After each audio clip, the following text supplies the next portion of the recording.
Buddha, so leo Prezo and other leaders walikuwa pale Usenge, Siaya County for development tour. Basi mimi nimefika hapa Siaya, hapa Usenge, kwa sababu Waswahili wanasema ahadi ni nini?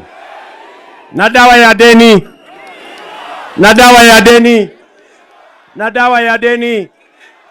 Mimi niliwaeleza watu wa hapa Siaya ya kwamba hii bahari Lake Victoria tumepatiwa na Mwenyezi Mungu, na kuna sababu Mungu ametupatia Lake Victoria ndio tutoe chakula na tutumie kwa biashara, tuwe na chakula na tuwe na pesa.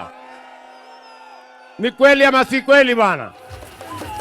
Pia pale kwa ground kulikuwa na Siaya Governor James Orengo. Buddha, mimi nakwambia ground ilikuwa nguri. Siaya oye! Siaya oye! Siaya oye! Siaya oye! Rais, tumekukaribisha Siaya. Wewe kama president wa Kenya, tumekukaribisha Siaya. Na urudi, na urudi.